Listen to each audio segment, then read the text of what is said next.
Alright, everybody, this is going to be a dual impressions video with Retrogue and Corey.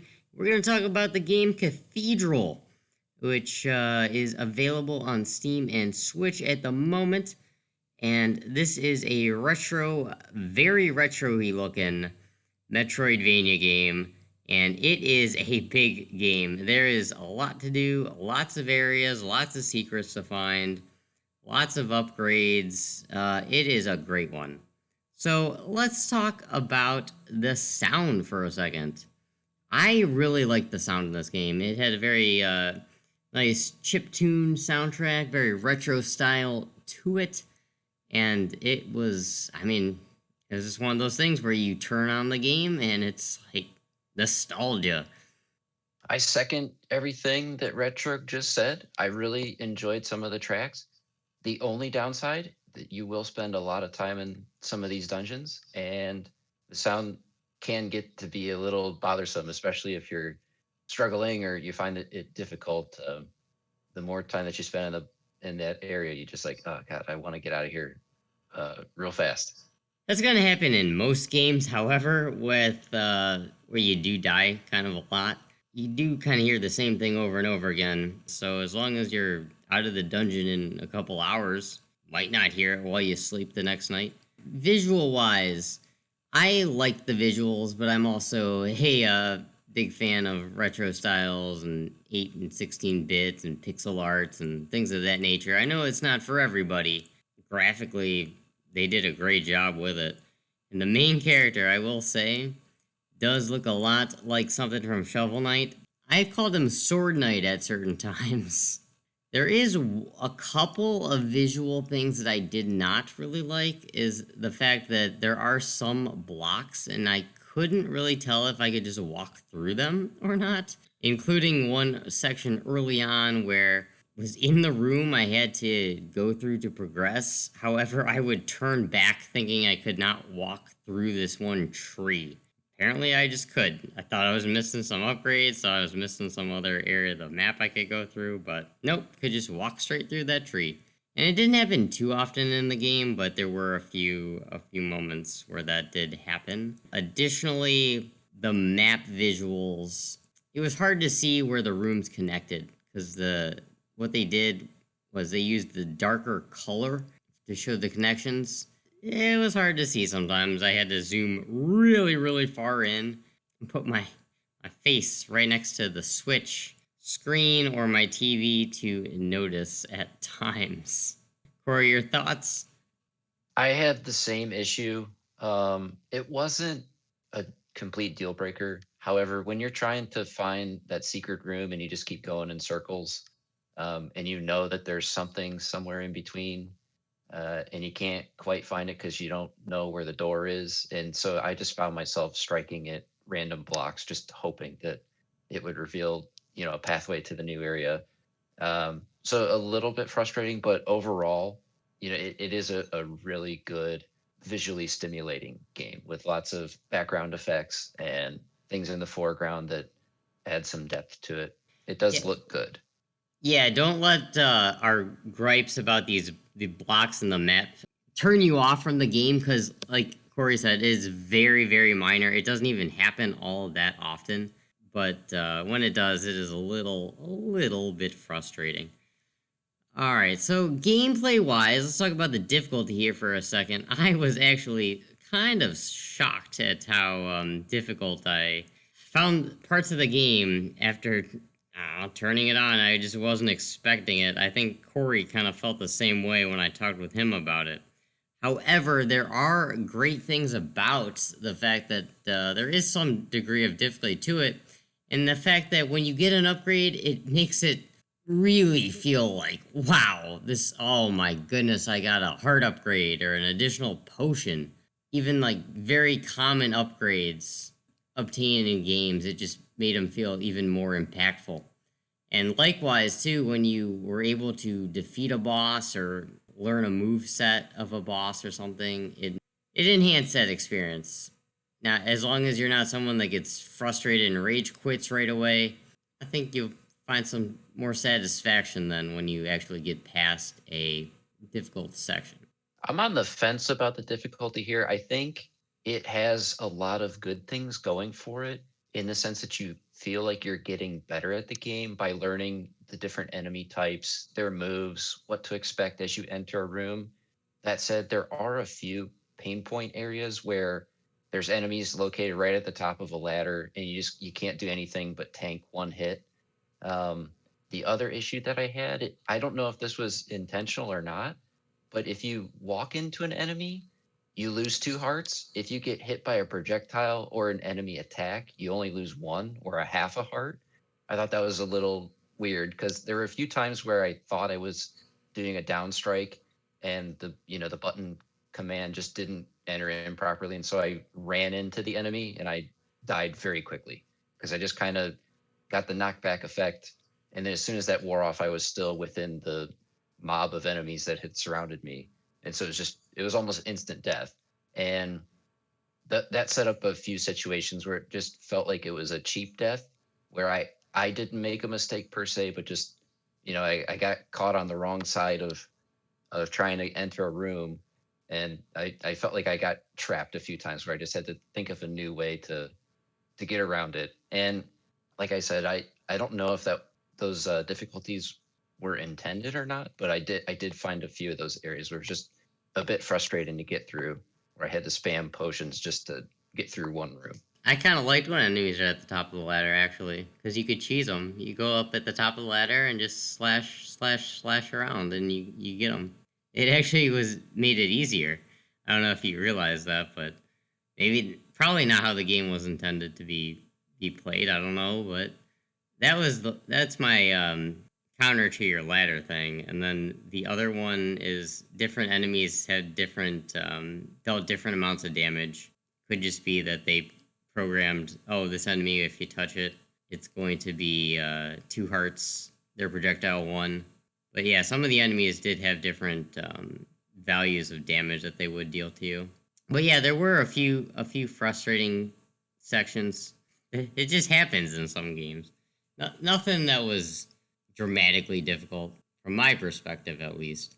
Even though some rooms did take me quite a while to actually get through.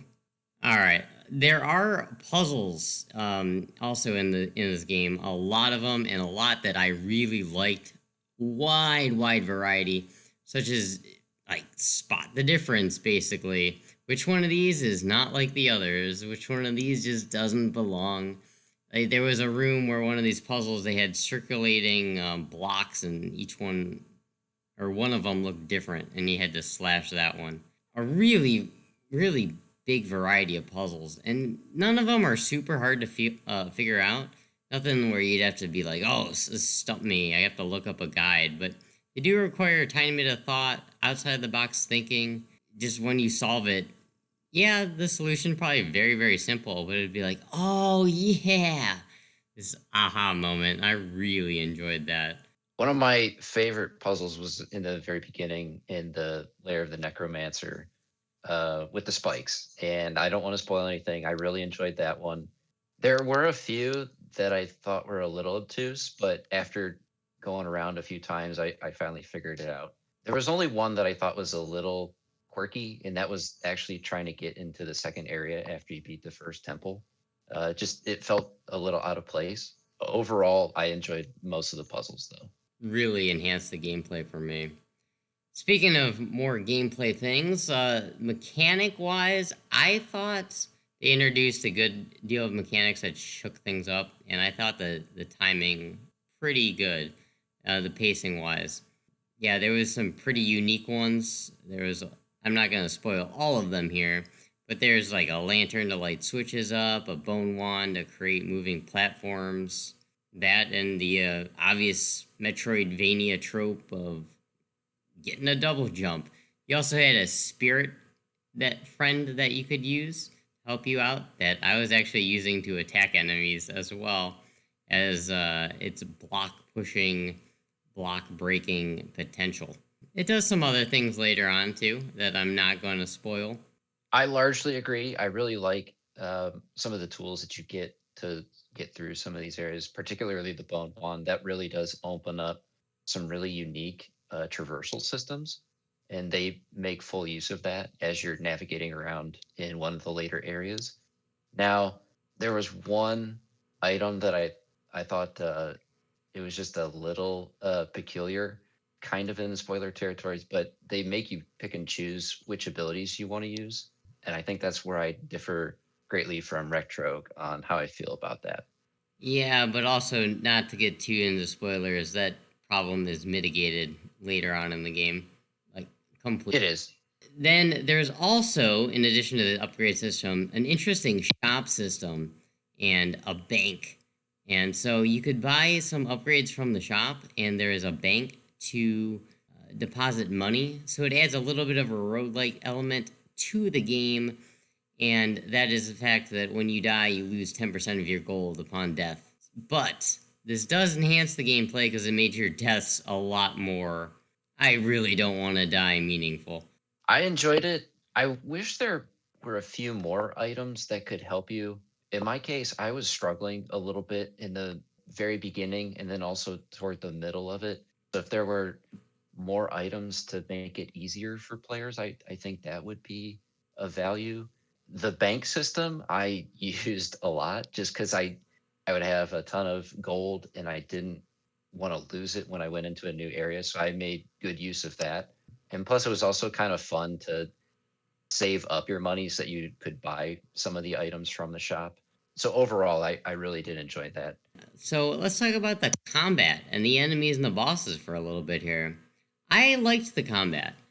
Being a fan of 2D platformers and things of that nature might play into that a bit, but I think there was a variety of enemies, there was a variety of moves that they would have, great variety of bosses. Yeah, their move sets were varied as well. They all had different phases. Visually, I really liked a lot of the boss models. You did have to learn the patterns and movements of these bosses, otherwise you would die very, very quick. But most of them were very, very fair, I thought. So once you could just learn how the boss was operating, and you could progress through. I also agree here. For the most part, the bosses were very fun. One was kind of frustrating because there's one unblockable move. If it when you walked into the area, if the boss happened to do that particular attack, you couldn't avoid it. At least I couldn't. So it got me a little peeved that I had to start out the fight with one less heart than normal. But overall, it was really fun to see what they came up with because most of the bosses were themed around that particular area, and that's always really cool for me to see.